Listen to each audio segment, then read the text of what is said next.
सड़क के नल के पास औरत सारे बहस कर रहे होते हैं। हवा में मटके उड़ रहे हैं। तुझसे पहले तो मैं आई। आहा, तुझसे पहले मैं आई। अरे रुको तुम, चूल्हे पे दाल पक रहा है, एक मटका पानी तो लेने दो। अरे तुम रुको, वहाँ झूले में मेरा बेटा रो रहा है। अरे निकलो, तुम्हारी कहानियाँ। चूल्हे पे दाल पक रहा है तो मैं क्या करूँ, और झूले में बच्चा रो रहा है तो मैं क्या करूँ। ऐसे उन दोनों औरतों को बगल में धकेलकर तीसरी औरत नल के पास आकर उसका मटका भर देती है। इतने में वही बगल में आमने सामने घरों में रहने वाले मंदाकिनी और मंगतायरू उनके अपने अपने मटके लेकर वहाँ आते हैं। एक दूसरे को देखते ही वो दोनों गुस्से से लाल हो जाते हैं। मंगतायरू और मंदाकिनी दोनों सास बहू हैं और दोनों एक ही घर में रहते थे। मंदाकिनी मंगतायरू से बहुत लड़कर उसके पति को मनाकर अपनी सास के घर से बाहर आ जाती है। दोनों का अतीत उनके सामने आता है। एक मटका पानी लाने के लिए इतना नाटक करती थी। जब भी कुछ काम बोलूं, यहाँ दुख रहा है, वहाँ दुख रहा है कहती थी।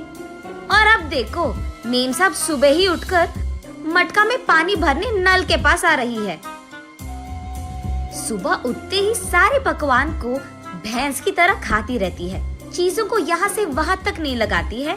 लेकिन अब देखो, भैंस चल के आ रही है मटके पानी के लिए। ऐसे एक दूसरे को कोसते हुए वो दोनों नल के पास आते हैं। सबसे पहले मंगतायरू पानी के लिए उसकी मटका नल के नीचे लगाती है। लो, आ गई भैंस। आते ही अपना मटका लगा दिया इसने नल के नीचे, जैसे इसका बाप का जागिर हो।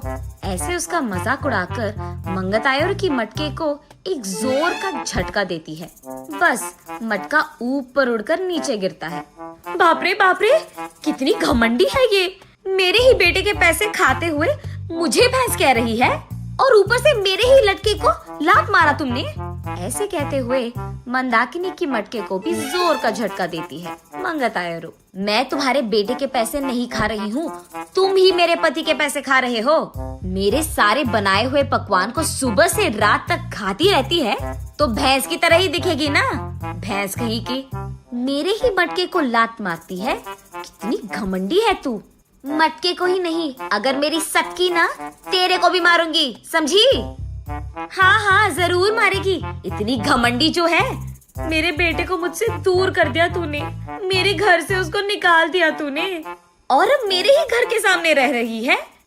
सिर्फ तेरे बेटे को ही नहीं, तुझे भी तेरे घर से निकाल दूंगी, समझी? मुझसे पंगा लेगी ना, ऐसे ही होगा। तू तो जरूर करेगी, घमंडी औरत, बंदर मुंह वाली कहीं की।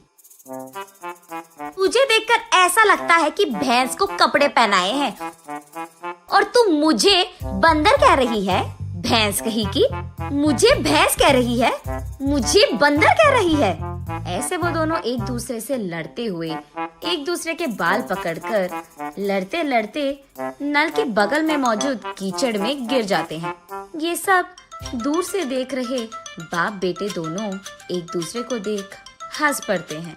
मंदाकिनी घर में सारा काम करते हुए रहती थी। उसे देख मंगतायरू, क्यों बहू, लगता है कि नल में ना पानी खत्म हो जाएगा, जाकर 2 मटके ले आ बेटी।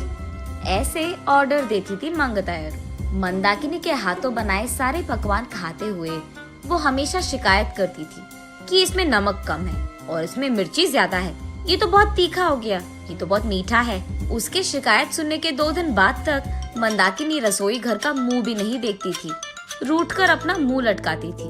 तब चुपचाप मंगतायरू को ही सारे काम करना पड़ जाता था। जब मंदाकिनी सारा घर को साफ करके 2 मिनट लेट जाती थी, तब मंगतायरू, घर के सामने रंगोली कौन डालेगा, तेरा बाप। ऐसे वो दोनों हमेशा बहस करते हुए लड़ते थे। संदीप ऑफिस से लौटते ही एक तरफ मंगतायरू और दूसरी तरफ मंदाकिनी, दोनों उसको शिकायतें खूब सुनाते थे। ना अपने बीवी को बोलता था और ना ही अपनी माँ से कह पाता। अपने आप में बहुत निराश हो जाता था संदीप। बहुत दिन देखने के बाद अब उसके पास ताकत नहीं था। वो एक दिन अपने पिता के पास जाकर ऐसे कहता है, पापा, मैं घर से अलग होने की सोच रहा हूँ। आपकी बहू भी मुझे हर रोज इसी बात के बारे में सताती रहती है। हाँ तो तुम सच में अलग हो जाओगे बेटा? तुम्हें क्या लगता है अलग रहने से इन दोनों में ममता जाग उठेगी? ममता और प्यार भले ही बाहर ना आए, लेकिन इन दोनों को इतना तो समझ आएगा कि एक दूसरे के बिना अपने अपने घरों में अकेले रहते हुए, सारे काम अकेले करते हुए कितना मुश्किल है। अब दोनों को समझ में आना है ना पापा कि अलग रहना कितना मुश्किल है। ऐसे कहता है। हाँ ठीक है, तुम्हारी मर्जी, लेकिन अभी के अभी कहाँ जाओगे बेटा? मैं कहाँ जाऊँगा, हमारे घर के एकदम सामने जो घर है उसमें किराए पे रहूंगा। ऐसे बाप बेटे दोनों ऐसी योजना बनाते हैं जिनसे सास बहू अनजान है। इन दोनों को सबक सिखाना तो छोड़ो, एकदम पागलों की तरह लड़ रहे हैं ये दोनों। ऐसे कीचड़ में गिरे सास बहू को देख उनके चारों ओर मौजूद सारे गांव वाले जोर जोर से हंसते रहते हैं। अब इन दोनों इसके बाद क्या करेंगे ये हम अगली वीडियो में जानेंगे।